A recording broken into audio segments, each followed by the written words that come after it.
like to welcome everyone to the 2021 State of the Portsmouth Police Department. Special welcomes go out to Mr. Mayor, Mr. Vice Mayor, members of City Council, the manager, and ladies and gentlemen of the community of Portsmouth. I want to welcome you all for joining us today to get a brief overview of the Portsmouth Police Department, where we have been and where we're going. To review some of our crime events in 2020, overall, our crime rate is down. Violent crimes are showing an overall reduction throughout the city of 4%. However, as everyone has noticed, we had a significant increase in homicides this year. We had a 133% increase in homicides from 16 to 34. It's also unfortunate that firearms were involved in 30 of those 34 deaths.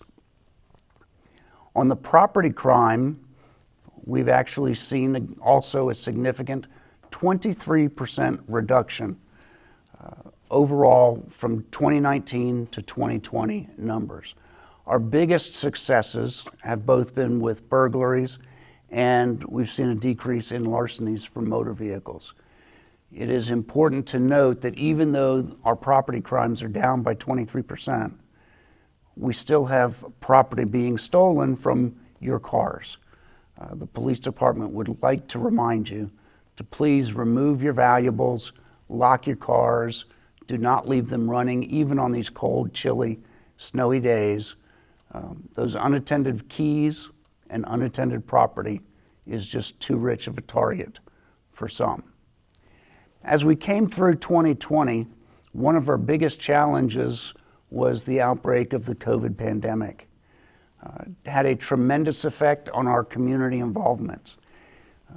Our reset walks, where we're out in the community, knocking on doors and having that face-to-face contact with our citizens, was dramatically reduced because of the situations with COVID, with groups gathering, and with the social distancing standards.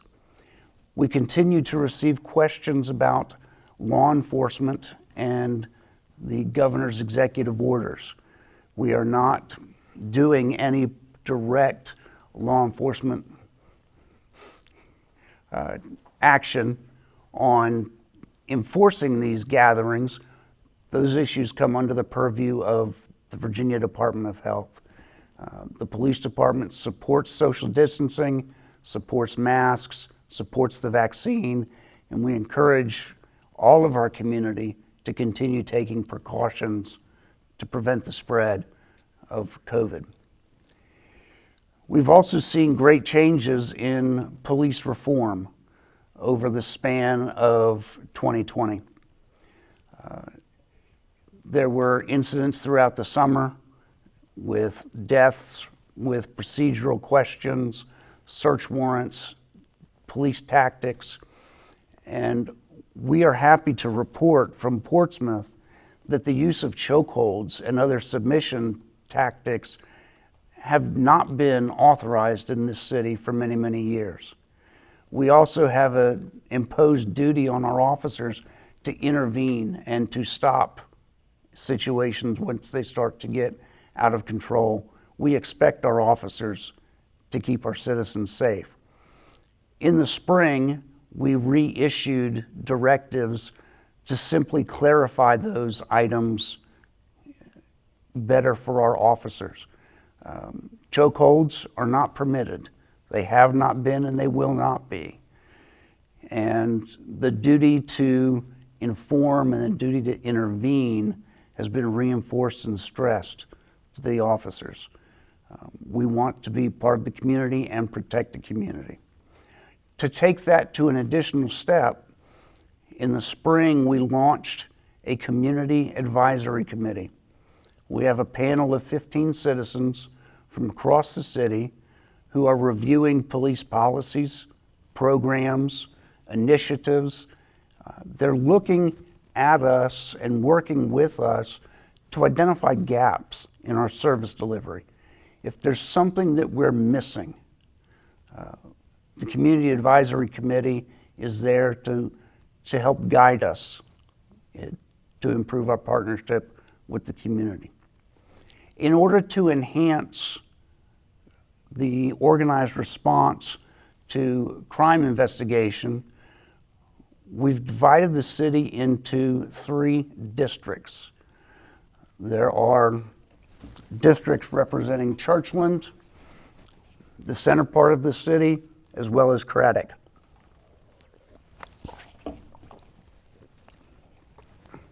Each of those districts is overseen by a patrol captain. Captain Bennett has District 1, the southern portion of the city. Captain Floriano is managing the Mid-City corridor, and Captain Springer is managing the Churchland response. In late 2019, early 2020, we partnered with Radford University for a data analysis project. And out of the 3 districts, we identified focus areas for us to really concentrate our efforts in places that had been problems for crime over a number of years.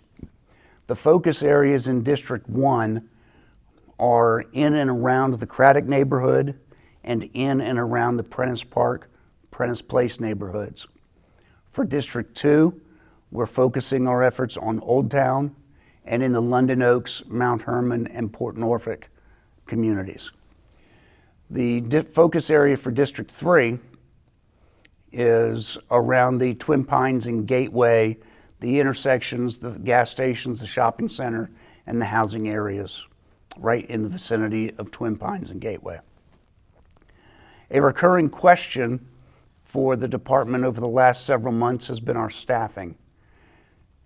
When we are currently facing 73 vacancies, so the police department, the human resources department, the city manager's office, and our marketing team launched a major recruitment initiative in October. The initiative included sign-on bonuses for new employees and referral bonuses for city employees who identify successful candidates for the police department. Those initiatives are still in place, and we are actively working to fill the vacancies across the police department. We are gearing up for a next academy to begin the end of March, first part of April. We're looking to put good, qualified candidates into that program. Applications are still open, and you can find the links to that on both the city website and the police department website.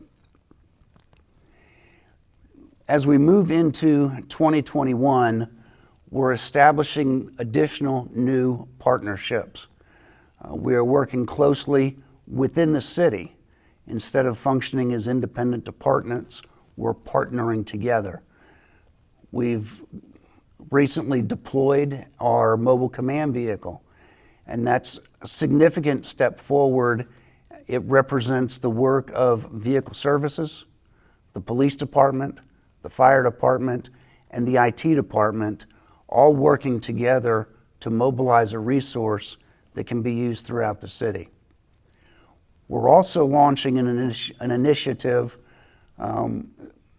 in partnership with the Friends of the Portsmouth Juvenile Court, Bon Secours, Centera, the Portsmouth Department of Health, and Portsmouth Social Services. We're going to all be coming together and adding faith communities and civic leagues into this as well to look at a larger picture of how Portsmouth can come back together as one Portsmouth.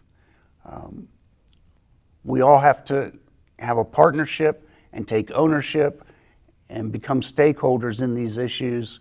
Working together with these non-traditional partnerships is a big step, large initiative. We also asked over the course of the past 2 weeks for members of the public to submit some questions. Many of them I've already addressed. There were questions regarding police efforts to target and crack down on gun violence, We're doing that through the district program, the district captains. We've mobilized the street crimes unit and an intelligence unit to build and investigate cases. Another question came in about gunshots heard in the neighborhood. We encourage anyone who hears shots fired to call 911. Many times, citizens will believe that their neighbors are going to make the call, and the call never comes in. When we receive enough phone calls about shots fired, it allows us to localize and focus our resources on the problem areas. Citizen requested information on what the community can do for gunshots to improve the relationship. We're looking at technology innovations. There was questions from the public on cameras and microphone systems. Those projects are expensive. We are exploring some grant opportunities, but that's several years from development. We need the community to make the phone calls and reach out to us. Another concern that was expressed to the police department was littering and blight and illegal dumping, especially over in the sites adjacent to the TCC campus. The police department, along with planning and inspections, the fire department, and the engineering department are actually meeting next week to identify some of those root causes and move forward with a mitigation plan to remove some of that hazardous waste and the dumping. We've received questions on investigative information release. We frequently, through our public information office, share information with the public and with our media partners on criminal cases. Administrative investigations and disciplinary matters are protected, and we withhold that information because it is personnel and disciplinary activity. In summary, I'd like to thank you all for your time today, for becoming partners with the police department. I need to extend a special appreciation to the police department, public information office, the city IT department, and the marketing communications team for bringing us the resources together to make today possible. Thank you. I appreciate your time.